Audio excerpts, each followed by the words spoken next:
जय हिंद दोस्तों, स्वागत है आपका आज की क्लास में। तो आज की क्लास में हम लोग क्या पढ़ेंगे वैद्युत धारा चैप्टर। इसके पहले वाले क्लास में हम लोगों ने चैप्टर 1, चैप्टर 2 पूरा का पूरा मैराथन क्लास ख़त्म कर दिया है। अब हम लोग पढ़ने वाले हैं चैप्टर 3, जिसका चैप्टर का नाम है वैद्युत धारा। पहली टॉपिक भी है वैद्युत धारा।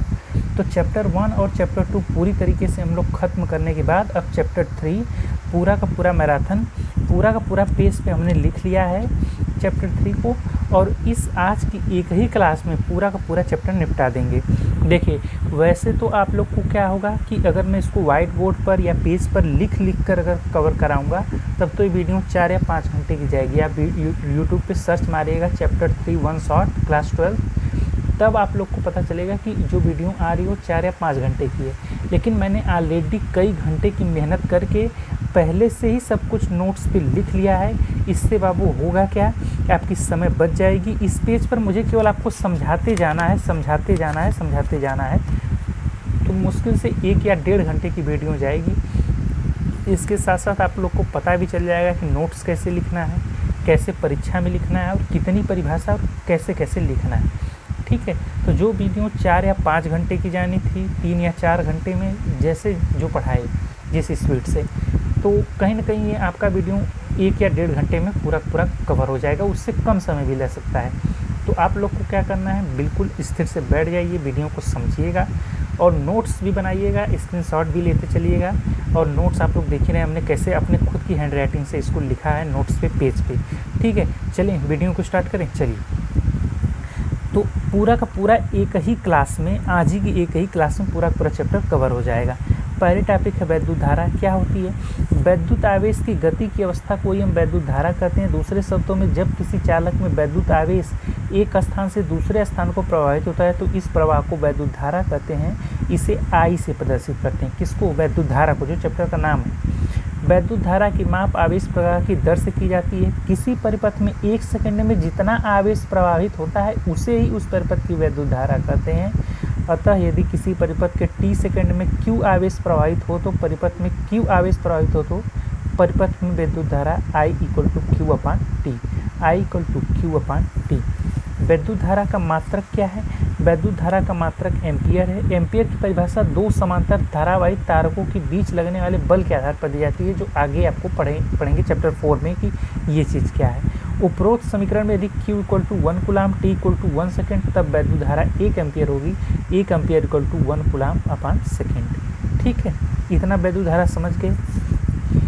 एक और मोस्ट इम्पॉर्टेंट टॉपिक है क्या, कि मुक्त इलेक्ट्रॉनों के अपवाह वेग अथवा अनुगमन वेग। अपवाह को ही अनुगमन वेग कहते हैं। मुक्त इलेक्ट्रॉनों के अपवाह, अनुगमन वेग तथा वैद्युत धारा में संबंध। चलिए ये देखते हैं क्या होता है। किसी चालक में वैद्युत धारा की प्रबलता चालक के किसी अनुप्रस्थ परिच्छेद क्षेत्रफल में से प्रति सेकंड होकर गुजरने वाले वैद्युत आवेश के परिमाण से मापी जाती है। बिल्कुल, मान लिया कि किसी धातु के तार के सिरे बैटरी से जुड़े हैं, जिसके फलस्वरूप तार में एक वैद्युत क्षेत्र E स्थापित हो जाता है तथा मुक्त इलेक्ट्रॉन वैद्युत क्षेत्र की विपरीत दिशा में, चूंकि इलेक्ट्रॉन पर ऋण आवेश है, अपवाह वेग से चलने लगते हैं। यदि तार के किसी परिच्छेद से t सेकंड में गुजरने वाले इलेक्ट्रॉनों द्वारा ले गया आवेश q हो तो तार में धारा की प्रबलता I = Q/T। I = अभी ऊपर ही इस परिभाषा को बताया गया है। चलिए, तो संबंध स्थापित करेंगे। संबंध देखेंगे क्या होता है।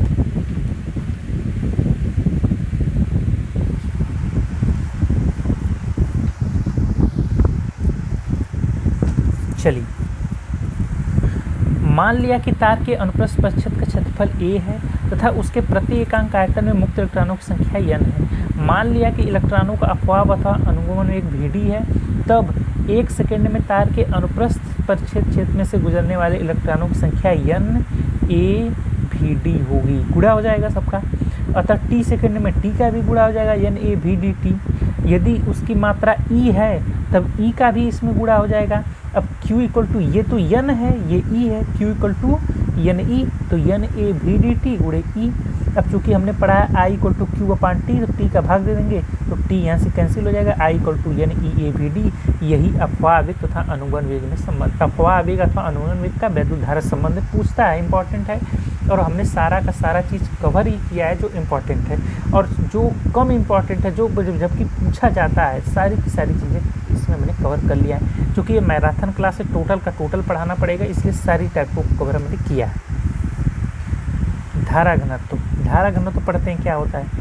किसी चालक के किसी बिंदु पर प्रति एकांक क्षेत्रफल से अभिलंबवत गुजरने वाली वैद्युत धारा को उस बिंदु पर धारा घनत्व कहते हैं। यदि किसी चालक में प्रवाहित वैद्युत धारा I चालक के अनुप्रस्थ क्षेत्रफल A तथा एक समान रूप से वितरित हो, तब उस क्षेत्र के किसी बिंदु पर धारा घनत्व I/A होगा। इसको J से प्रदर्शित करते हैं, J=I/A। अब पूछ रहा है धारा घनत्व और अपवाह वेग में संबंध। देखिए अभी हमने पढ़ा J=I/A, I=NEAVD, इसकी वैल्यू रख देंगे, A से A कैंसिल, J=NEVD, यही धारा घनत्व और अनुगमन वेग में संबंध है। ठीक है, चलिए देखिए हमने लिख के सबको रेडी रखा है, इसलिए टॉपिकों को हम जल्दी जल्दी कवर कर पा रहे हैं। नहीं अगर यही चीज़ें लिख लिख कर बतानी होती, और ऐसा नहीं कि मैं इसको बोर्ड पे लिख लिख कर नहीं बताऊंगा, पहले आप हैबिट डाल लीजिए कि चैप्टर को आप समझ जाइए कि क्या क्या चैप्टर में है और कैसे कैसे नोट्स लिखना है। पहले आप नोट्स से कवर मेरे कर लीजिए, उसके बाद इसको लिख लिख कर भी कवर करेंगे। ठीक है, चलिए तब वीडियो लंबी होगी, तब इतने ऐसा नहीं। देखिए वीडियो अभी 6 मिनट गया है, 6 मिनट में हमने इतनी टॉपिक कवर कर लिया। वहाँ पर 6 मिनट में केवल अभी वैद्युत धारा पे ही अटके रहे होते, क्योंकि वहाँ पर लिख लिख कर समझाना होता है। यहाँ पर ऑलरेडी सब कुछ लिख चुके हैं हम, तो लिख देने से क्या हो गया कि वीडियो का जो ड्यूरेशन है वो टाइम कम हो गया है। गतिशीलता, चलिए किसी आवेश वाहक की गतिशीलता वह अपवाह वेग है जो उसके द्वारा एकांक वैद्युत क्षेत्र में प्राप्त किया जाता है, इसे म्यू से प्रदर्शित करते हैं। यदि ई तीव्रता के वैद्युत क्षेत्र में आवेश वाहक द्वारा प्राप्त अनुगमन वेग Vd हो, तो उपरोक्त परिभाषा के अनुसार μ=Vd/E, और इसी को वैल्यू रखा गया है I=NEAVD जो हमने पढ़ाया था, तो इसको J/NEE लिख देंगे। J क्या है, अभी पीछे हमने बताया था J के बारे में, तो NEE इसी को इसी रूप में लिखा गया है। ठीक है, चलिए वैद्युत प्रतिरोध अथवा वैद्युत चालकता, वैद्युत प्रतिरोध तथा वैद्युत चालकता। वैद्युत प्रतिरोध क्या होता है, जब किसी चालक के सिरों के बीच विभवांतर स्थापित किया जाता है तो चालक में वैद्युत धारा बनने लगती है। वैद्युत विभवांतर तथा वैद्युत धारा के अनुपात को चालक का प्रतिरोध R कहते हैं। यदि किसी चालक के सिरों के बीच वैद्युत विभवांतर V हो, चालक धारा I हो, तो उनका अनुपात वैद्युत प्रतिरोध, इसका SI मात्रक ओम, इसकी बीमा ये। ठीक, वैद्युत चालकता इसके व्युत्क्रम को कहते हैं। इसका जब ओम है तो इसका ओम इनवर्स, इसी को साइमन कहते हैं। इसकी बीमा ठीक इसकी उल्टी हो जाएगी, वैद्युत चालकता इसके उल्टा होता है। ठीक है, चलिए विशिष्ट प्रतिरोध अथवा प्रतिरोधकता। विशिष्ट प्रतिरोध अथवा प्रतिरोधकता क्या होती है, ये देखिए। विशिष्ट प्रतिरोध अथवा प्रतिरोधकता, जब किसी चालक में वैद्युत धारा प्रवाहित होती है तो चालक के भीतर किसी बिंदु पर वैद्युत क्षेत्र की तीव्रता E तथा धारा घनत्व J के अनुपात को विशिष्ट प्रतिरोध अथवा प्रतिरोधकता कहते हैं। इसे रो से प्रदर्शित करते हैं, इस प्रकार ρE/J। विशिष्ट प्रतिरोध चालक के पदार्थ का लाक्षणिक गुण है। माना किसी चालक की लंबाई L तथा अनुप्रस्थ परिच्छेद का क्षेत्रफल A है। माना कि इसके सिरों के बीच विभवांतर V लगाने पर इसमें अस्थायी धारा I बहती है, इसका व्यंजक निकाल रहे हैं। माना कि तार के सभी बिंदु पर वैद्युत क्षेत्र तीव्रता E है, धारा घनत्व J नियत है, तब तार के भीतर किसी बिंदु पर वैद्युत क्षेत्र की तीव्रता E=V/L। पहले चैप्टर में बताया गया, जब पहले चैप्टर का पूरा मैराथन क्लास देखेंगे तो उसमें है धारा घनत्व J=I/A, तब ρ विशिष्ट प्रतिरोध होता है E/J। देखिए पहले यहाँ पर ही हमने बताया ρ E/J, बस दोनों की वैल्यू रख दी गई है। दोनों की वैल्यू क्या है, V/L/I/A, तो V/I एक और कर लेंगे, A/L एक और कर लेंगे, V/I की वैल्यू R रख देंगे, तो ρ=RA/L, इसकी बीमा लिख दी गया है, इसका मात्रक MTS में लिख दिया गया है। ठीक है, अब विशिष्ट चालकता क्या होती है, ठीक इसका व्युत्क्रम होती है। विशिष्ट प्रतिरोध के व्युत्क्रम को विशिष्ट चालकता कहते हैं, ρ=1/ρ, तो जो रो की वैल्यू है इसी को उल्टा कर दीजिएगा तो विशिष्ट चालकता प्राप्त हो जाएगी। मात्रक ये है, बीमा ये। ठीक, चलिए ओम का नियम। हाँ, अब देखिए ओम का नियम आ गया। इसका जो V/I हमने R पढ़ा था ना, V/IR, उसका अब क्या करेंगे, निगमन करेंगे। कैसे आया, V/I=R अभी आप पढ़े हैं ना, तो ओम का नियम है। अब थोड़ा सा उसका निगमन करेंगे। चलिए, सन 1826 में जर्मन वैज्ञानिक डॉक्टर जॉर्ज साइमन ओम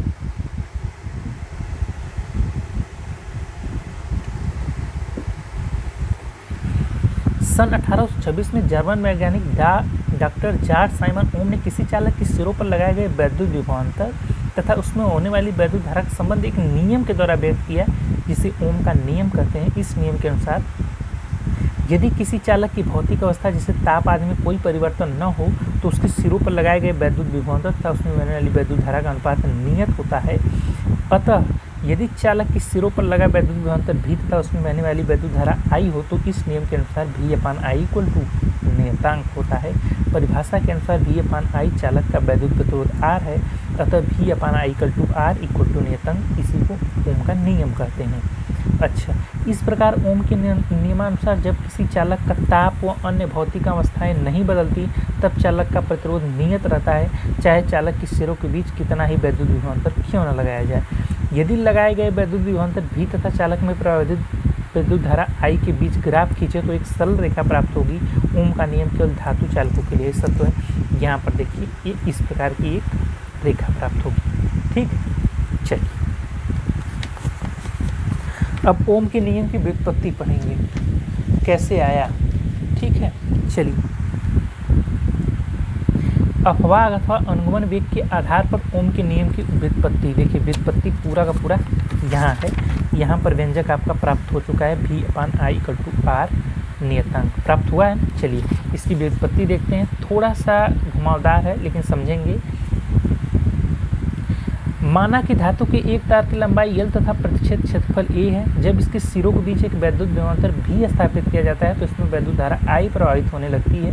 यदि तार में मुक्त इलेक्ट्रॉनों का घनत्व तथा तार के प्रति एकांक आयतन में मुक्त इलेक्ट्रॉनों की संख्या n हो तब अनुगमन वेग, ये तो देखिए पहले ही पढ़ाया गया कि अगर मैं डायरेक्ट लिख देता अनुगमन वेग equal to I equal to यानी ये VD तब कोई बात नहीं होती, लेकिन थोड़ा सा लिखने का तरीका सीखिए कि आपको कैसे लिखना है। ठीक है, ये चीज़ भी पढ़े हैं। देखिए I इक्वल टू V/L भी पढ़े हैं, लेकिन इसको लिखना पड़ेगा टॉपिक में। जहाँ देखिए इसके बारे में भी लिखना पड़ेगा, जहाँ E इलेक्ट्रॉन का आवेश है, भले आपको पता है लेकिन यहाँ पर आपको लिखना है। चूँकि तार की लंबाई L है, सिरों के बीच वैद्युत विभवांतर V है, तब वैद्युत क्षेत्र का मान E इक्वल टू V/L लिखेंगे। देखिए अब इसका यूज कैसे होगा। इस वैद्युत क्षेत्र द्वारा प्रत्येक मुक्त इलेक्ट्रॉनों पर बल equal to E into QE होता है। तो Q यहाँ पर आवेश क्या है, इलेक्ट्रॉन है। E इंटू कैपिटल E क्यों लिखा गया है, QE। तो E कैपिटल E का वैल्यू EV/L बल निकाल लिया गया। अब यहाँ से त्वरण निकाल लिया गया। F इक्वल टू यमे होता है तो F/M, F की वैल्यू ये है अपानियम EV/L। समीकरण नंबर सेकेंड इसको बनाया गया है, समीकरण नंबर फर्स्ट इसका बनाया गया है। अब देखिए थोड़ा सा समझिए एक का क्या रहा है। यहाँ पर श्रांति काल के बारे में बात करेगा। वो क्या होता है, तार के भीतर मुक्त इलेक्ट्रॉन धातु के धन आयनों से बारंबार टकराते रहते हैं। यदि किसी धन आयन के टकराने के पश्चात इलेक्ट्रॉनों का वेग वैद्युत क्षेत्र E की विपरीत दिशा में बढ़ने लगता है। यदि किसी इलेक्ट्रॉन की धन आयनों से दो क्रमागत टक्करों के बीच समय अंतराल टाउ हो तो इलेक्ट्रॉनों के वेग में A टाउ की वृद्धि होगी। इलेक्ट्रॉनों के वेग में A क्या है, त्वरण है, A टाउ की वृद्धि होगी। यदि किसी क्षण वैद्युत क्षेत्र की अनुपस्थिति में किसी इलेक्ट्रॉन का उसमी वेग UN है तब वैद्युत क्षेत्र E की उपस्थिति में ये वेग, ये वाला उसमी वेग और ये वृद्धि दोनों जुड़ जाएगा UN प्लस A टाउ 1। अगर एक पहले की बात कर रहे हैं तो UN प्लस A टाउ 1, अगर दूसरे की तो U2 प्लस A टाउ 2, अगर तीसरे की तो U3 प्लस A टाउ 3, इस तरह जुड़ जाएगा। ठीक है, चलिए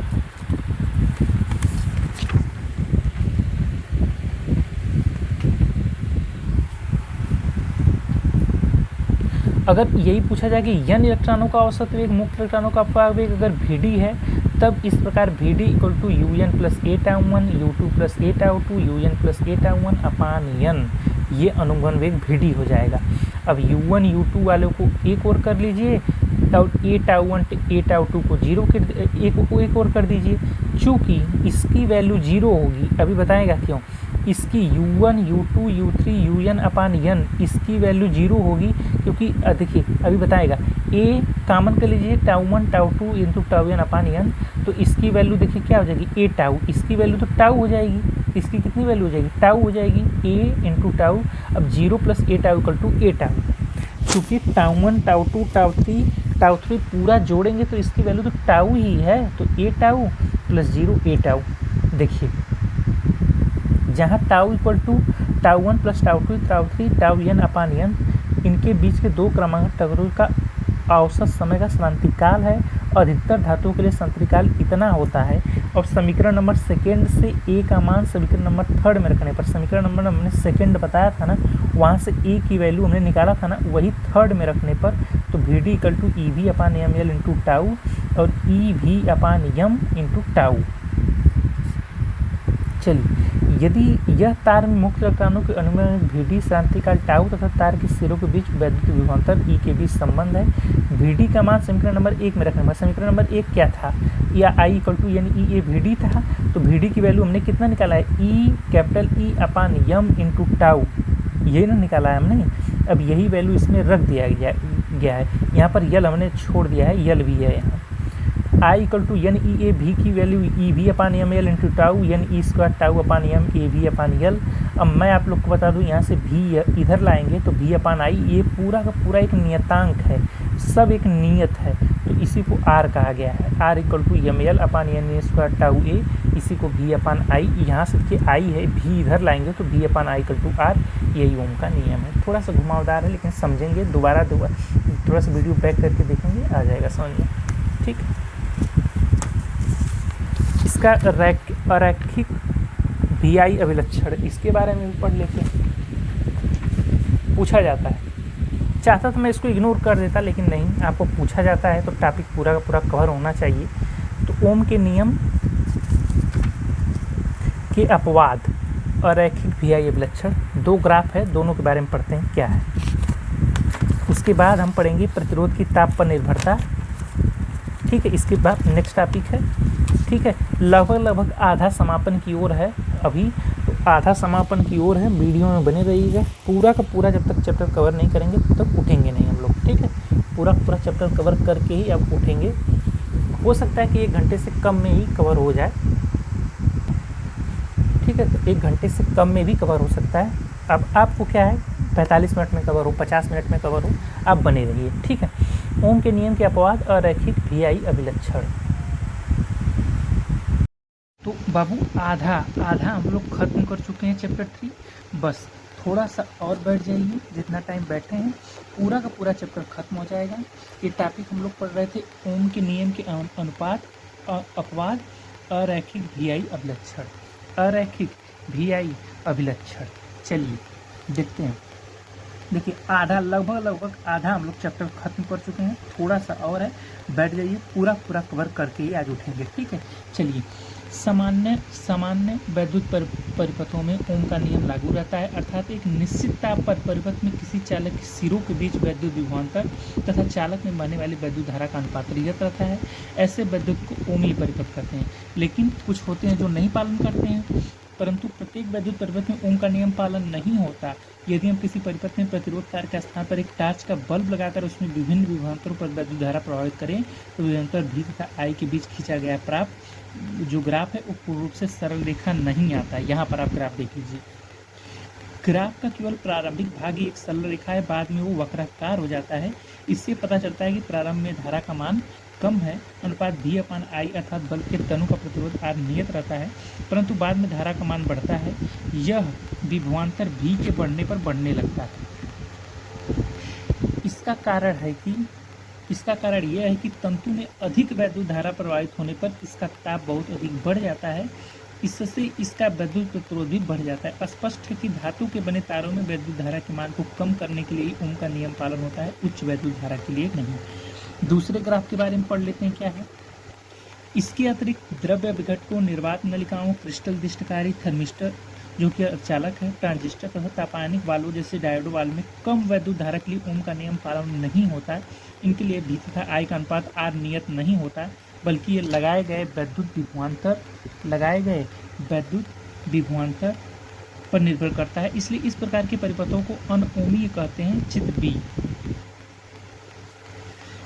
में डायोड भी आई के लिए ग्राफ दिखाया गया। यह डायोड का अभिलाक्षणिक वक्र है। इस वक्र के अंतिम भाग से पता चलता है कि एक सीमा के बाद विभवांतर बढ़ने पर वैद्युत धारा नहीं बढ़ती। द्रव अपघटक भी आई ग्राफ चित्र बी के समान आता है। द्रव अपघटकों के लिए ये है, चालकों के लिए ये है। ये तो टार्च के बल्ब के लिए इन्होंने देखा है, ठीक है, इतना क्लियर। चलिए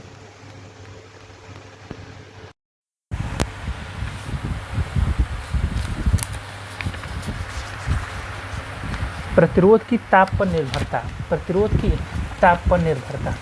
चलिए, प्रतिरोध की ताप पर निर्भरता, पहले है धातुओं की प्रतिरोधकता, अधातुओं की, फिर मिश्र धातुओं की। देखिए पूरा पूरा टोटल हमने लिख लिया है ताकि आप लोग को कोई दिक्कत ना हो, ठीक है, दिक्कत ना हो। हालांकि लिख कर के इसको कवर करते तो टाइम बहुत लगता है, लेकिन लिखना नहीं है, केवल समझना है आप लोग को। ऑलरेडी हमने लिख लिया है, तो कहीं ना कहीं वीडियो जो बहुत लंबी जानी थी वो आपका समय बच जाएगा। धातुओं की प्रतिरोधकता, धातुओं की प्रतिरोधकता क्या होती है? किसी भी धात्विक तार का ताप बढ़ाने पर तार का वैद्युत प्रतिरोध बढ़ जाता है। हम इसकी गुणात्मक व्याख्या सरलता से कर लेते हैं। ओम के नियम की उत्पत्ति में हमने देखा है कि किसी तार का वैद्युत प्रतिरोध R की लंबाई L परिच्छेद A हो, तार के भीतर मुक्त इलेक्ट्रॉनों का सांतरिक इतना हो, तो सूत्र होता है R = m/n² टाउ L/A। इसके पहले अभी जस्ट किए हैं, तो ये R की वैल्यू होती है। इसी से हम इसकी प्रतिरोधकता ज्ञात करेंगे।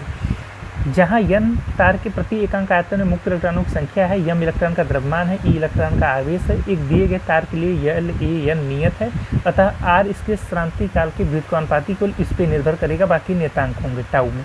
टाउ के लिए वहाँ पर तो ये पूरा नियतांक ओम के नियम में। श्रांति काल टाउ किसी इलेक्ट्रॉन पर तार के धन आयनों से हुई दो उत्तरक टकरों के बीच का औसत समय है। यदि इलेक्ट्रॉन का माध्य मुक्त पक्ष दो टकरों के बीच तय गई दूरी लैम्डा हो, तब इसका वर्ग माध्य मूल चाल Vrms हो। इसके Vrms के बारे में आगे पढ़ेंगे। टाउ = λ/Vrms, मतलब R व्युत्क्रमानुपाती होता है 1/टाउ के, अनुपानुपाती होता है Vrms के, और व्युत्क्रमानुपाती होता है लैम्डा के। इस प्रकार इसको शो करेंगे। इसके बारे में लिखा क्या है इन्होंने, ये भी देख लेते हैं। जैसे जैसे तार का ताप बढ़ता है, इसके मुक्त इलेक्ट्रॉनों की वर्ग माध्य मूल चाल Vrms को कह रहा है, बढ़ती है।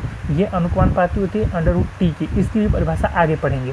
तथा औसत मुग्धपात लैम्डा घटता है, क्योंकि ताप के बढ़ने पर धातु के धन आयनों का कंपन आयाम बढ़ जाता है तथा वह मुक्त इलेक्ट्रॉनों के मार्ग को अवरुद्ध कर देते हैं। अतः ताप के बढ़ने से तार के प्रतिरोध का R का मान बढ़ जाता है, अर्थात तार के पदार्थ का विशिष्ट प्रतिरोध जो ρ = RA/L बढ़ जाता है। दूसरे शब्दों में ताप के बढ़ने पर तार की वैद्युत चालकता कम हो जाती है। प्रतिरोधकता चालकता के विरुद्ध व्युत्क्रम होती है, तो ये बढ़ेगी तो वैद्युत चालकता घटेगी। अब इसकी प्रतिरोधकता चालकता सब का सब पीछे अभी हमने कवर किया है कुछ मिनट पहले। तो इसका एक व्यंजक निकालेंगे। चलिए, कह रहा है यदि 0 सेंटीग्रेड तार पर प्रतिरोध R0 हो, T0 सेंटीग्रेड पर RT हो, तब RT का मान निम्न समीकरण से प्राप्त होगा। RT = R0 1 + alpha T। Alpha एक क्या है, नियतांक है। इसमें तार का प्रतिरोध ताप गुणांक करते हैं। इसकी अगर यहाँ से अल्फा की वैल्यू निकालेंगे तो RT - R0, R0 × T प्रति सेंटीग्रेड। यदि R0 1 ओम हो, T 1 सेंटीग्रेड हो, तब अल्फा RT - R0 ये प्रतिरोध में केवल वृद्धि होगा। RT - R0 क्या है, 0 से T तक की वृद्धि है। अतः यदि किसी तार का 0 सेंटीग्रेड पर प्रतिरोध 1 ओम हो, तो उसका ताप 1 सेंटीग्रेड बढ़ाने पर उसके प्रतिरोध में होने वाली वृद्धि उस तार के पदार्थ के प्रतिरोध ताप गुणांक के बराबर होगी। अधिकांश धातुओं के लिए अल्फा का मान लगभग 1/273 प्रति सेंटीग्रेड होता है। तो समीकरण नंबर फर्स्ट से RT = R0 + T, T की वैल्यू T/273, देखिए T/273 बराबर R0। इसका देखिए एलसीएम लेकर इसको सॉल्व कर दिया गया है। तब इन्होंने बताया है, देखिए ये तो नियतांक है, तो RT directly proportional to T, directly RT जो RT होता है वो व्युत्क्रमानुपाती होता है किसके, 1/टाउ के। तो टाउ की यहाँ से दोनों से इन दोनों को मिलाकर टाउ क्या होता है, 1/T के व्युत्क्रमानुपाती होता है। अतः किसी शुद्ध धातु के तार का प्रतिरोध अथवा धातु का प्रतिरोधकता तार के परम ताप के लगभग अनुक्रमानुपाती होता है। ताप के अनुक्रमानुपाती होता है। शुद्ध धातु का प्रतिरोधकता क्या होती है, अनुक्रमानुपाती होता है। टाउ श्रांति काल व्युत्क्रमानुपाती होता है। ये इसके लिए RT की बात कर रहा है यहाँ पर इसके तो व्युत्क्रमानुपाती हो जाएगा। ये RT क्या है, प्रतिरोधकता की बात कर रहा है। ठीक है, ये हो गया धातु की। अब पढ़ेंगे मिश्र धातु की, फिर अर्धचालकों की, फिर वैद्युत अपघट्यों की, फिर ये वाली टॉपिक खत्म हो जाएगी। फिर पढ़ेंगे वैद्युत ऊर्जा तथा शक्ति। ठीक है, चलिए चैप्टर समापन की ओर है, बिल्कुल वीडियो में बना रहिएगा। लगभग कह सकते हैं कि आधा चैप्टर हमने कवर कर लिया है। आधा चैप्टर हमने चैप्टर 3 में आधा कवर कर लिया, आधा केवल बाकी है। चलिए, मिश्र धातुओं की प्रतिरोधकता। मिश्र धातुओं की प्रतिरोधकता। मिश्र धातुओं की प्रतिरोधकता भी ताप के बढ़ाने पर बढ़ती है, परंतु यह वृद्धि शुद्ध धातुओं की अपेक्षा बहुत कम होती है। कुछ मिश्र धातुएं जैसे मैग्नीज, कांस्टेंट, नाइक्रोम इत्यादि ऐसी जिन पर ताप का प्रभाव बहुत ही कम होता है, अर्थात इनका प्रतिरोध ताप गुणांक नगण्य है। इन मिश्र धातुओं की प्रतिरोधकता अधिक और प्रतिरोध ताप गुणांक नगण्य होने के कारण ही प्रमाणित प्रतिरोध बक्स आदि लगाने में इन्हीं का तार का प्रयोग किया जाता है। ये तो इसके बारे में लिखा है। अर्धचालकों की प्रतिरोधकता क्या है? कुछ पदार्थ ऐसे हैं जिनकी वैद्युत चालकता अचालकों की अपेक्षा बहुत अधिक परंतु चालकों की अपेक्षा बहुत कम होती है, इन्हें अर्धचालक कहते हैं, जैसे सिलिकॉन, जर्मेनियम, सेल्यूमिनियम, कार्बन आदि। इन पदार्थों की विशेषता यह है कि इनका ताप बढ़ाने पर इनकी प्रतिरोधकता घटती है, अर्थात इनका प्रतिरोध ताप गुणांक ऋणात्मक होता है। इसका कारण यह है कि इन पदार्थों में समानतः यन एकांक आयतन में मुक्त इलेक्ट्रॉनों की संख्या का मान धातुओं की तुलना में बहुत कम होता है, परंतु ताप बढ़ाने पर मुक्त इलेक्ट्रॉनों की संख्या यन का मान बढ़ता जाता है। प्रतिरोध, इसका मान हमने निकाला था ना उनके नियम की उत्पत्ति में, का मान घटता है।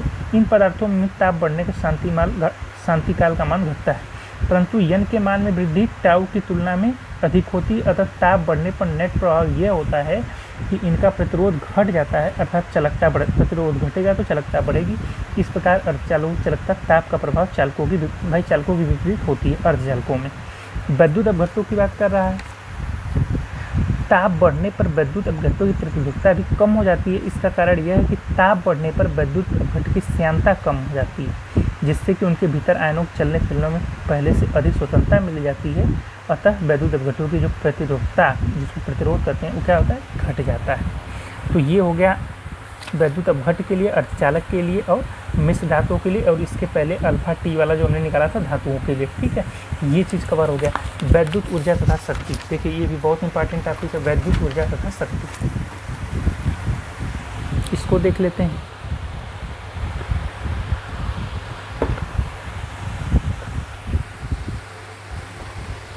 अब कह सकते हैं कि आधा चैप्टर हमने कवर कर लिया है, आधा और है, इसको भी कवर कर लीजिए पूरा का पूरा। फिर इसके बाद चैप्टर 4 की तैयारी चलेंगे। चैप्टर 4 भी इसी तरह हमने पेज पर लिखकर पूरा का पूरा रेडी कर लिया है बाबू, उसको केवल शूट करना है, आपके चैनल पे अपलोड करना है, बस यही काम मुझे करना है। चैप्टर 5 भी लिख रहे हैं, 6 जितना भी चैप्टर है। चलिए देखते हैं क्या, वैद्युत ऊर्जा तथा शक्ति। हमने पढ़ा है कि जब किसी तार के सिरों को बैटरी से जोड़ते हैं तो तार में मुक्त इलेक्ट्रॉन अफवाह वेग से चलने लगते हैं तथा तार में वैद्युत धारा बहने लगती है। यह इलेक्ट्रॉन तार के धन आयनों से बार बार टकराते रहते हैं तथा इस प्रकार बैटरी से ली गई ऊर्जा का क्षय होता है। अतः तार में वैद्युत धारा बनाए रखने के लिए बैटरी से लगातार ऊर्जा ली जाती है। यह ऊर्जा मुक्त इलेक्ट्रॉनों द्वारा तार के आयनों को दे दी जाती है। इससे आयनों की ऊष्मीय गति बढ़ जाती है, अर्थात तार का ताप बढ़ जाता है। इस प्रकार बैटरी से ली गई ऊर्जा ऊष्मा में बदलती है। वैद्युत ऊर्जा के दैनिक जीवन में अनेक उपयोग हैं, जैसे बिजली का बल्ब, बिजली का इस्त्री, हीटर, टोस्टर, पानी गर्म करने की विधि, बिजली की छड़, सोलर आदि। मान लो कि किसी तार में 1 एम्पीयर की धारा t सेकंड के लिए प्रवाहित की जाती है तथा तार के सिरों के बीच बैटरी द्वारा स्थापित विभवांतर भी है, तब t सेकंड में जो आवेश होता है, पहले ही चैप्टर में पढ़ा था, Q=IT होता है। ठीक है, अब यहाँ से क्या निकालेंगे? कार्य निकालेंगे। Q कूलाम आवेश को V वोल्ट विभवांतर पर तार के एक सिरे से दूसरे सिरे तक ले जाने में VQ कार्य करना पड़ता है। विद्युत विभव की परिभाषा से W=VQ और वैल्यू रख देंगे VIT जूल हो जाएगा। यदि तार का प्रतिरोध R ओम है तो V=IR, V की वैल्यू रख देंगे I² RT joule. W=V², V=IR से फिर से वैल्यू रखेंगे तो V²T/R जूल हो जाएगा। हम जानते हैं कि 1 कैलोरी ऊष्मा में 4.2 जूल कार्य या ऊर्जा के तुल्य है, अतः t सेकंड में उत्पन्न ऊष्मा H=W/4.2 या VIT। इसी को अन्य रूपों में V=IR वैल्यू रख के इतना किया गया। ठीक है, चलिए वैद्युत शक्ति पढ़ लेते हैं। वैद्युत शक्ति क्या है? किसी वैद्युत परिपथ में ऊर्जा के क्षय होने की दर को शक्ति कहते हैं। इसे P से प्रदर्शित करते हैं, P=W/T, जबकि t सेकंड में कितनी ऊर्जा क्षय हुई, W। ये चीज़ समझ गए ना? केवल देखिए 1 कैलोरी की वैल्यू ऊष्मा रख दिया गया है, तो इसकी वैल्यू को केवल रखा गया है V=IR, यहाँ पर वैल्यू केवल पुट किया गया है, यहाँ से W को H लिख दिया गया है। ठीक है, चलिए ये हो गया वैद्युत शक्ति। चलिए इसका भी वो निकाल लेते हैं।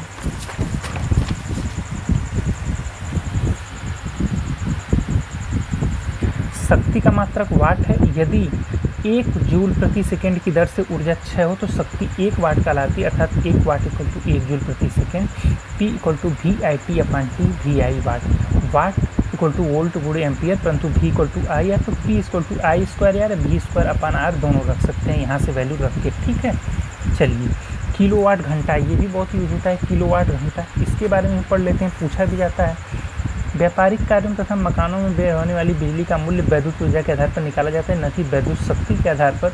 ऊर्जा का मात्रक जूल व्यवहारिक दृष्टि से बहुत छोटा पड़ता है, अतः वैद्युत ऊर्जा का मूल्य निकालने के लिए जूल के स्थान पर ऊर्जा की एक विशेष मात्रक प्रचलित है, जिसे किलोवाट घंटा, इसे board of trade unit BTU भी कहते हैं। साधारण बोलचाल में इसे यूनिट कहते हैं, जिसमें हम बिजली मापते हैं। तो 1 किलोवाट घंटा या 1 यूनिट ऊर्जा की वह मात्रा है जिसमें किसी परिपथ में 1 घंटे में कितना क्षय होती है, जबकि परिपथ में 1 किलोवाट, अगर 1 किलोवाट की शक्ति है तो जितनी वैद्युत ऊर्जा क्षय होगी उसी को किलोवाट घंटा बोलेंगे या यूनिट बोलेंगे। 1 किलोवाट गुणे 1 घंटा, 1 किलोवाट में 1000 वाट गुणे 3600 सेकेंड, तो 3.6 गुणे 10⁻6 वाट सेकेंड, इसी को तो जूल कहते हैं। तो 1 किलोवाट घंटा में 3.6 गुणे 10⁻6 वाट सेकेंड बोलिए या जूल बोल दीजिए, ठीक है। देखिए, इसको थोड़ा सा ट्रांसफॉर्म किया गया है, बदला गया है।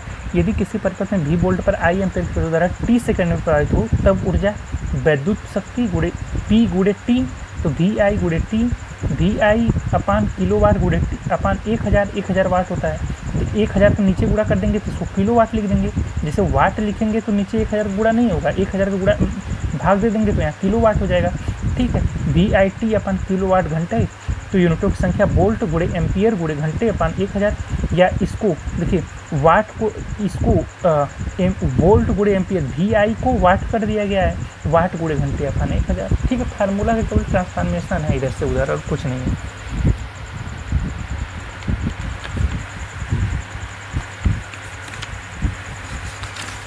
वैद्युत सेल, वैद्युत सेल के बारे में पढ़ते हैं। वैद्युत सेल क्या है ये भी देख लीजिए।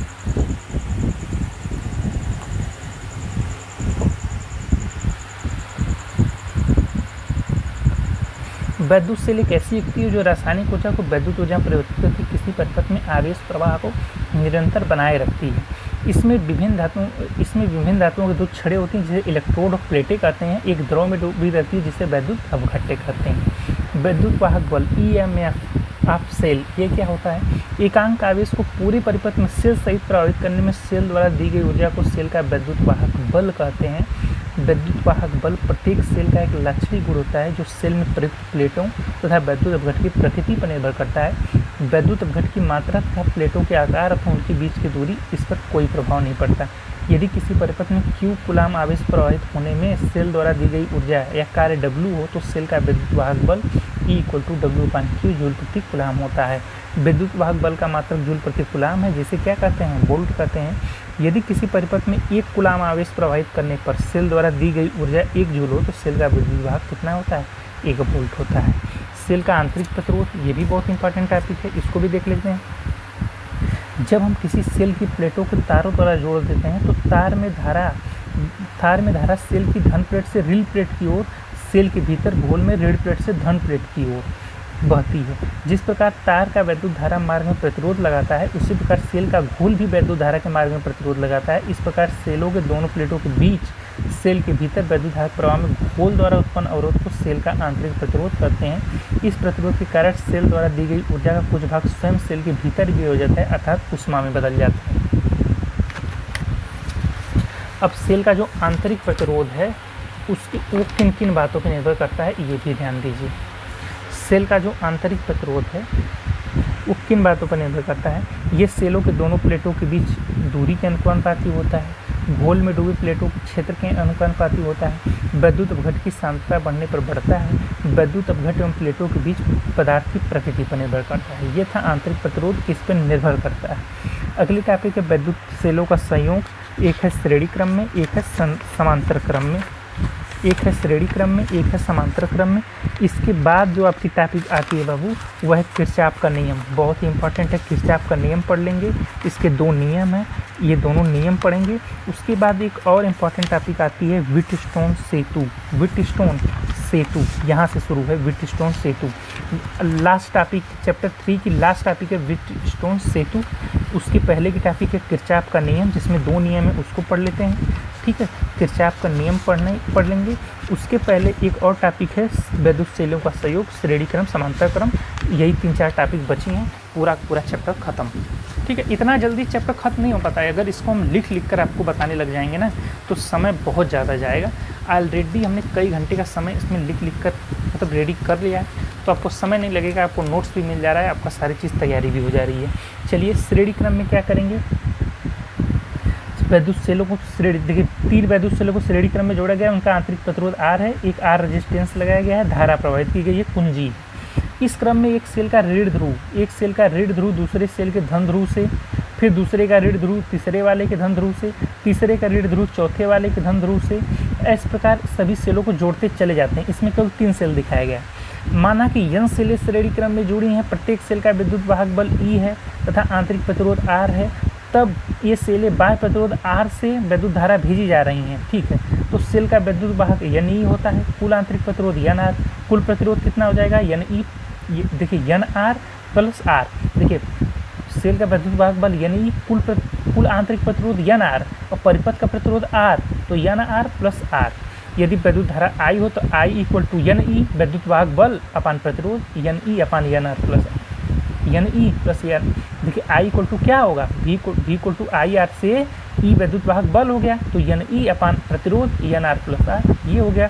समांतर क्रम में क्या होता है, इस क्रम में धन ध्रुव एक बिंदु से, ऋण ध्रुव दूसरे बिंदु से जोड़े चला जाते हैं। कैसे, ऐसे देखिए।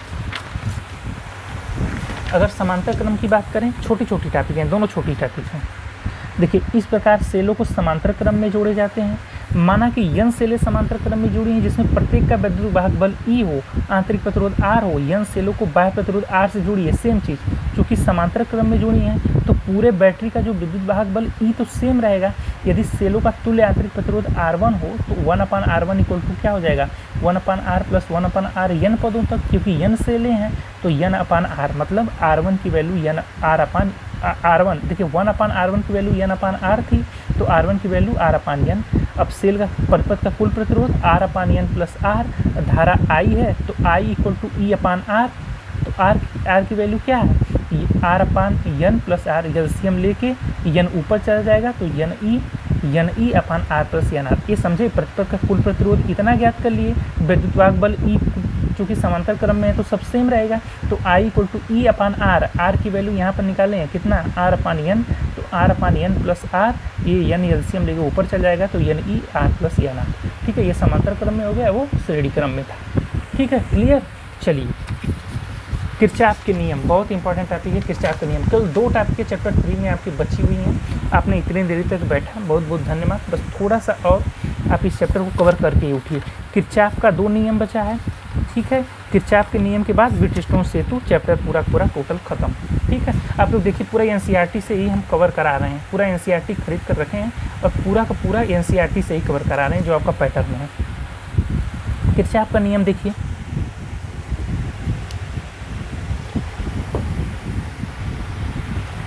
दो नियम है, दोनों बहुत इंपॉर्टेंट है। किरचॉफ ने सन 1842 में 2 नियम दिए जिनकी सहायता से हम किसी भी जटिल परिपथ के चालकों के बीच धारा का वितरण ज्ञात कर सकते हैं। यह नियम निम्न प्रकार है। पहला नियम उसको कहते हैं संधि का नियम। ये क्या है, किसी वैद्युत परिपथ में किसी भी संधि पर मिलने वाली धाराओं का जो बीजगणितीय योग होता है 0 होता है। इसको ध्यान से पढ़िएगा, न्यूमेरिकल में भी बहुत यूज होगा इसका। इस नियम को लगाते समय चिन्ह की परिपाटी है कि जो संधि की ओर देखिए इसमें कई धाराएं दिखाई गई हैं, कुछ संधि की ओर होंगी, कुछ संधि से दूर होंगी, लेकिन जो संधि से दूर होंगी उसको ऋणात्मक लेंगे, जो संधि की ओर होंगी वो धनात्मक लेंगे। देखिए 5 धारा दिखाई गई है, 1 2 3 4 5 जो संधि ओ पर मिलते हैं। माना कि इनमें बनने वाली धाराएं I1, देखिए यहाँ से देखिए I1 I2 I3 I4 I5 हैं। तब परिपाटी के अनुसार देखिए I1 और I2 ही धारा संधि की ओर जा रही हैं, बाकी संधि से दूर जा रही हैं। तो इन्होंने क्या कहा है कि इनका बीजगणितीय योग शून्य होता है, लेकिन इन्होंने कहा है जो संधि की ओर आएंगी उसको धनात्मक लिया गया है, जो संधि से दूर जा रही है उनको ऋणात्मक लिया जाएगा, इनका योग शून्य होगा। तब I1 I2 equal to I3 plus I4, मतलब I1 I2 और I3 I4 प्लस I5 एक और हो जाएगा। मतलब संधि से आने वाली धारा संधि की ओर और संधि की जाने वाली धारा दोनों बराबर होंगी, मतलब इनका बीजगणितीय योग शून्य होगा। यही है पहला नियम अथवा संधि का नियम। उसी के बारे में इतना नीचे लिखा गया, देखिए क्या लिखा गया है। इस प्रकार संधि की ओर जाने वाली धाराओं का योग संधि से दूर जाने वाली योग के, यही मैंने बताया ना कि संधि की ओर जाने वाली धाराएं संधि की दूर जाने वाली धाराओं का योग बराबर है। तो अब दूसरे शब्दों में जब किसी परिपथ में अस्थायी धारा बहती है तो परिपथ किसी बिंदु पर संधि पर न तो आवेश का संचय होता है, नहीं वहाँ से आवेश हटाया जाता है। इस प्रकार किरचॉफ का पहला नियम आवेश का संरक्षण काम करता है। ये भी पूछा जाता है जो किरचॉफ का पहला नियम संधि का नियम है, पहला नियम है वो किसके संरक्षण पे है, तो आवेश के संरक्षण पे है। इसे किरचॉफ का धारा नियम भी कहते हैं, इसे किरचॉफ का धारा नियम भी कहते हैं। इंपॉर्टेंट है, ध्यान रखिएगा। दूसरा नियम है बंद पास का नियम या दूसरा नियम, इसमें एक बंद पास होता है, इसको भी समझेंगे। इसके बाद लास्ट टॉपिक व्हिटस्टोन सेतु, चैप्टर 3 की लास्ट टॉपिक व्हिटस्टोन सेतु खत्म कर लेंगे, पूरा चैप्टर आपका आज कवर हो जाएगा। ठीक है, चलिए दूसरा नियम बंद पास का नियम। किसी परिपथ में प्रत्येक बंद पास के लिए विभिन्न खंडों में बहने वाली धाराओं तथा संगत प्रतिरोधों का भी गुणनफल बीजगणितीय योग पास में लगने वाले विद्युत वाहक बल के बीजगणितीय योग के बराबर होता है। मतलब संधि में जो प्रत्येक पास में बह रही धारा है प्रतिरोध का गुणा उसके विद्युत वाहक बल के कुल योग के बराबर होगा। देखिए इसमें एक बार फिगर देखिएगा, फिगर क्या है, इस नियम को लगाते समय फिगर को भी इसको पढ़ते रहिए, फिगर को भी देखते रहिएगा। इस नियम को लगाते समय जब धारा की दिशा में चलते हैं तो धारा तथा संगत प्रतिरोध गुणा को धनात्मक लेते हैं, सेम वही काम, और जब विपरीत दिशा में चलेंगे तो ऋणात्मक लेंगे। देखिए क्या है कि सेल के विद्युत अपघट में ऋण इलेक्ट्रोड से धन इलेक्ट्रोड चलने पर विद्युत धारा को धनात्मक लेते हैं, अगर विपरीत जाएंगे तो ऋणात्मक लेंगे। चित्र में एक वैद्युत परिपथ दिखाया गया है जिसमें दो सेलें E1 और E2 हैं। ठीक है, तीन प्रतिरोध लगाए गए हैं R1 R2 R3। यदि R1 और R2 में बहने वाली धाराएं कम से कम I1 और I2 हैं, देखिए I2 लिख दिए हैं, I1 है ये I2 है, तो बिंदु A पर किरचॉफ का पहला नियम लगाने पर R3 में बहने वाली धारा R3 में, देखिए इनमें और इनमें जो धारा R1 R2 है ये आकर इसमें बह रही है, तो करा I1 प्लस I2 होगी। इस परिपथ में दो बंद पास हैं, एक पहला वाला ऊपर वाला है, एक नीचे वाला है। तो किरचॉफ के दूसरे नियम से बंद पास 1 के लिए I1 और R1, देखिए यहाँ पर से I1 R1 इसमें और I2 R2, देखिए I1 R1 I2 R2 इनका जो योग, चूँकि ये ऋणात्मक दिशा में है तो ये ऋण हो जाएगा। I1 R1 minus I2 R2 इन दोनों के अंतर के, देखिए E2 ऋणात्मक दिशा में है, E2 क्या है ऋणात्मक दिशा में है, तो E1 माइनस ये योग ही है लेकिन ऋणात्मक दिशा में है, तो E2 ऋणात्मक दिशा में है, I2 भी ऋणात्मक दिशा में है, तो इनका योग इनके विद्युत वाहक बल के बराबर है कि नहीं है, ये ऋण अब अंतर के बराबर नहीं है, योग के बराबर है। अब प्लस है, माइनस का गुणा करेंगे माइनस ही आएगा। ठीक है, बंद पास 2 के लिए इसमें धारा I1 प्लस I2 है, तो I2 R2 इसके लिए तो I2 R2, और इसके लिए इसमें धारा कितनी है I2 R3। अब चूंकि ये धनात्मक दिशा में है, यहाँ E1 का कोई मतलब ही नहीं है, यहाँ तो केवल E2 है, तो E2 के बराबर हो गया। इन समीकरणों से हम परिपथ के विभिन्न भागों में धारा का मान ज्ञात कर सकते हैं। इस प्रकार किरचॉफ का दूसरा नियम ऊर्जा संरक्षण को व्यक्त करता है, इसको वोल्टता का नियम भी कहते हैं, याद रखिएगा। ठीक है, किरचॉफ का पहला नियम दूसरा नियम खत्म। लास्ट टॉपिक बचती है व्हीटस्टोन सेतु, ये भी बहुत इंपॉर्टेंट है। मुझे लगता है चैप्टर आपका 1 घंटे से कम में ही खत्म हो गया होगा, 1 घंटे से कम सोचिए, जबकि ये चैप्टर जो है चैप्टर 3 चैप्टर 1 चैप्टर 2 कम से कम 4 घंटे 4.5 घंटे लेंगे। अगर आप बोर्ड पर लिख कर कवर करेंगे या कापी पर भी मैं लिखना शुरू करूँगा तो कहीं ना कहीं इतना जाएगा। तो आप लोग को क्या करना है बाबू, इस चैनल को सब्सक्राइब जरूर कर लीजिएगा। आगे भी जितने भी चैप्टर हैं, देखिए हमने क्या सोचा है फिजिक्स एक बार पूरा ख़त्म कर देंगे ना, जितना भी चैप्टर है NCERT में 14 चैप्टर है आपका, 14 चैप्टर पूरा ख़त्म कर देंगे ना। अभी तीसरे चैप्टर पे चल रहे हैं, चौथा चैप्टर लिख कर रेडी है, 5वां लिखा जा रहा है। तो आप लोग को क्या करना है कि इस चैनल को सब्सक्राइब करना है, जो भी क्लास 12 के स्टूडेंट हैं आपको चैनल शेयर कर देना है, ठीक है। और इसके एक बायो में और चैनल होगा MVP कंपटीशन, जिस पर रेलवे की तैयारी चल रही है। तो जो रेलवे के स्टूडेंट होंगे, आपके घर में कोई भाई होंगे, कोई भी होंगे, आप उनको शेयर वो चैनल कर दीजिएगा। इसके बायो में ही है, ऊपर ही है, चैनल विजिट करेंगे ना, ऊपर उसके लिंक दिया गया है सेकंड चैनल के नाम से, उसको भी सब्सक्राइब कर लीजिएगा। बाकी Hindi, English, math, bio, physics, chemistry के लिए आप इस चैनल को सब्सक्राइब कर लीजिए। हमने सोचा है एक बार फिजिक्स को पूरा का पूरा 14 चैप्टर एनसीईआरटी से ख़त्म कर लेते हैं, उसके बाद हम बाबू आगे बढ़ते हैं अन्य सब्जेक्टों पर।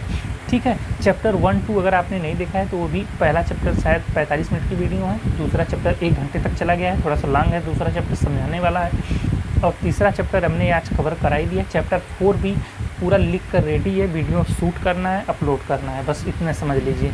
ठीक है, बाकी 5वां चैप्टर लिखा जा रहा है, और आगे के चैप्टर जितने हैं पूरा का पूरा मैं इस चैनल पे अपलोड कर दूंगा। नोट्स, ऐसे ही नोट्स पे पूरा मैंने पेज खरीद लिया है, लिख भी रहा हूँ, समय भी लग रहा है, मेहनत भी लग रही है, लेकिन आप उसको देखेंगे, पढ़ेंगे, समझेंगे, तब वो मेहनत सफल होगी। ठीक है, चलिए क्या करना है, व्हीटस्टोन सेतु पढ़ लेते हैं। इंग्लैंड के वैज्ञानिक, अभी थोड़ा सा ये अंतिम टॉपिक है, इसको ख़त्म कर लेते हैं, तब थोड़ा सा आपको समझाते हैं कि क्या करना है आपको। इंग्लैंड के वैज्ञानिक प्रो व्हीटस्टोन ने प्रतिरोधों को एक विशेष व्यवस्था का आविष्कार किया, जिसके द्वारा किसी चालक का प्रतिरोध ज्ञात किया सकता है। इस व्यवस्था को व्हीटस्टोन सेतु कहते हैं। चलिए लास्ट टॉपिक है, इसको थोड़ा सा लॉन्ग है, समझ लीजिए अच्छे से, फिर उसके बाद बताते हैं आपको। देखिए फिगर भी देखते रहिएगा, ठीक है, फिगर देखते रहिएगा, मैं पढ़ रहा हूँ, आप फिगर देखिए। इसमें 4 प्रतिरोधों को श्रेणी क्रम में जोड़कर एक चतुर्भुज बनाया गया है। इस चतुर्भुज में एक विकर्ण में धारा मापी, एक विकर्ण में धारा मापी, और क्या कर रहा है, एक विकर्ण, दूसरे विकर्ण में एक सेल जोड़ा गया है, दूसरे विकर्ण में एक सेल जोड़ा गया है। देखिए ये वाला विकर्ण, एक देखिए ये वाले विकर्ण को बाहर दिखाया गया है, इस वाले, देखिए ये तो विकर्ण ऐसे होता ना, लेकिन इस वाले विकर्ण को नीचे दिखा दिया गया है, इस वाले विकर्ण को ऊपर ही दिखा दिया गया है। ठीक है, समझ रहे हैं। हाँ, एक सेल जोड़ देते हैं, एक सेल जोड़ा गया है, एक में धारा मापी जोड़ा गया। अब यदि चतुर्भुज के चारों भुजाओं में प्रतिरोधों को इस प्रकार समायोजित किया जाए कि सेल द्वारा सेतु में वैद्युत धारा प्रभावित करने पर धारा मापी में कोई विक्षेप न हो, धारा मापी में कोई भी, तब सेतु को संतुलित कहा जाता है। इस दशा में चतुर्भुज के किन्हीं 2 संलग्न भुजाओं के प्रतिरोधों का अनुपात शेष 2 संलग्न भुजाओं में लगे प्रतिरोधों के अनुपात के बराबर होता है। यही चीज़ देखिए हमने प्रूफ किया है नीचे। अभी इसको प्रूफ करेंगे, डायरेक्ट यहाँ परिभाषा से नहीं लिखेंगे, प्रूफ करके लिखेंगे कि देखिए क्या बोला इसने बोला कि अगर ये संतुलित है, अगर ये संतुलित है सेतु, तब कि 2 संलग्न भुजाओं के प्रतिरोधों का अनुपात, मतलब P और Q का अनुपात R/S के बराबर होगा। इसी को नीचे प्रूफ किए हैं, बस इसी को प्रूफ करना है, बस हो गया व्हीटस्टोन सेतु। ठीक है, इसको कैसे प्रूफ करेंगे, किरचॉफ के नियम से, किरचॉफ के नियम से इसको प्रूफ करेंगे। अभी नीचे पढ़िएगा, लेकिन अभी मैं इस परिभाषा को बता रहा हूँ कि इसने कहा है कि दोनों का अनुपात, इन दोनों के अनुपात के रेशियो के बराबर होगा, किसका, प्रतिरोध का। लेकिन कहने से थोड़ी होगा, इसको प्रूफ करेंगे। देखिए कैसे, चित्र में 4 प्रतिरोध हैं, P है, Q है, R है, S है। फिगर देखते रहिएगा कि चित्र में 4 प्रतिरोध आपको दिख रहा है, P, Q, R, S। चलिए ABCD के 4 भुजाओं के रूप में जोड़ें। बिंदुओं B और D के बीच, एक बिंदु B और D के बीच एक सुग्राही धारा मापी, और बिंदु A और C के बीच एक वैद्युत सेल यहाँ पर लगा है। ठीक है, K1 और K2 2 कुंजियाँ हैं, K1 और K2 2 कुंजियाँ हैं, K1 और K2 2 कुंजियाँ हैं। चलिए ठीक है, जब कुंजी K1 को दबाकर वैद्युत सेल में धारा I प्रवाहित किया जाती है, बिंदु A पर धारा 2 भागों में बढ़ जाती है, धारा 2 भागों में बढ़ जाती है। एक भाग I1 भुजा AB में जाता है, एक भुजा, देखिए ये क्या है, एक भुजा, देखिए K1 और K2 2 कुंजियाँ हैं। पहले K1 को, ठीक है, देखिए हमने बताया ना कि K1 और K2 2 कुंजियाँ लगे हैं। K1 को दबाकर वैद्युत सेल में धारा I प्रवाहित की जाती है, तो क्या होता है, बिंदु A पर ये 2 भागों में बढ़ जाती है। एक भाग I1 भुजा AB में जाता है और I2 AD में जाता है। प्रतिरोधों PQRS के मान को इस प्रकार समायोजित करते हैं कि K2 को दबाने पर धारा मापी में कोई विक्षेप ही न हो। स्पष्ट है कि इस दशा में विकर्ण BD में कोई धारा प्रवाहित नहीं होती। फिगर आप देखते रहिएगा। अतः भुजा BC में धारा I1 होगी जो भुजा AB में है, भुजा DC में जो I2 होगी वही भुजा AD में है।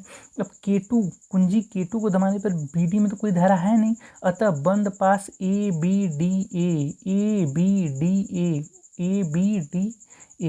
इसके लिए ABDA पहले वाले के लिए ABDA के लिए किरचॉफ का दूसरा नियम लगाने पर I1P और I2R, चूँकि E इक्वल टू कितना, इनका योग कितना होगा, किरचॉफ का दूसरा नियम ई विद्युत वाहक बल 0, I1P I2R बराबर 0। इस प्रकार बंद पास BCDB दूसरे वाले के लिए I1Q minus I2S equal to 0, विद्युत वाहक बल शून्य है।